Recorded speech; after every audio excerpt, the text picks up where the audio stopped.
Hey there, this is Natural Fitness Lifestyle again. Yeah, guess you could say I had a little too much green tea, so I'm up tonight.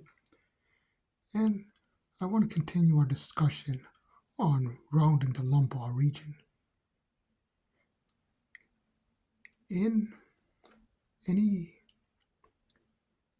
physiology and kinesiology book, you can find that the normal range of motion for spinal flexion is between 45 and 50 degrees.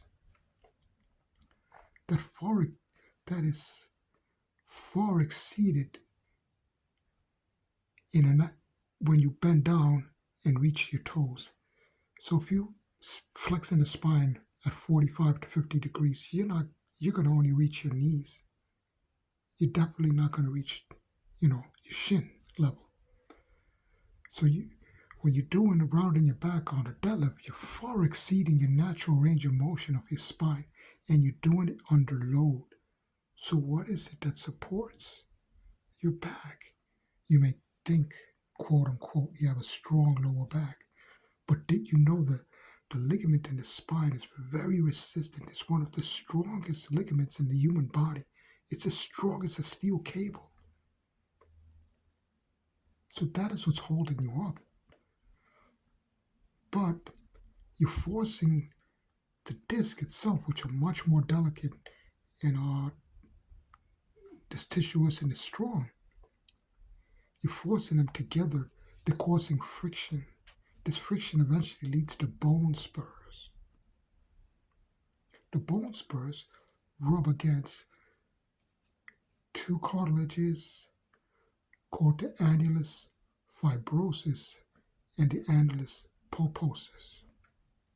One is in between the disc and the vertebrae. The other one wraps around the vertebrae, wraps around the disc to protect it. So these bone spurs rub against those cartilages and they eventually wear out. When that happens, your vertebrae are no longer aligned properly, yet you continue putting strain on a structure that is not aligned properly. Try to imagine a deck of cards, okay? Or better yet, listen, try to imagine just constructing a building and you're placing the floors unevenly. One floor underneath is sticking out to the side. It's not evenly aligned with each other. What do you think is going to happen when you place force on top of that building? You guessed it. It's going to be very unstable and it can fall. It'll eventually collapse, especially maybe not all at once, just like your spine, but with time it will, just like your spine. So you can't judge by appearances. Just because something seems to be strong does not mean it's strong. Things, wear and tear happen with time. And another thing about it is that if you ever notice an egg is incredibly unbreakable if you try to pressure it from the bottom, the tip, and the top of the tip. Okay, from the long end. If you try to crush an egg from the long end, it's very, very almost impossible to do. Now, if you try to crush an egg from the side, it's easy to do. The same goes for your spine. If it's not aligned properly, it'll incur damage and it'll become injured.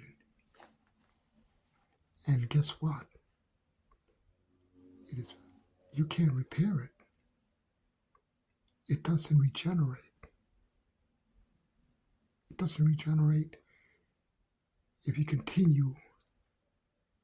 Okay, I'm going to retract that statement. It can regenerate if you stop and allow it to heal, but if you continually put pressure on a structure that is not aligned, it's going to continue to be damaged. I can count more than the fingers on my hand strongmen and lifters that I know, but look at me. Do you think I got all these white hairs because I was born in? Because I have no experience? I have a lot of experience in lifting. And I know a lot of lifters, great lifters at that, who have spinal injuries and severe osteoarthritis. Look up osteoarthritis, because they did not heed the warning signs and because they continued forcing their spine beyond the normal range of motion with a load, as in deadlifting, rounding your lower back.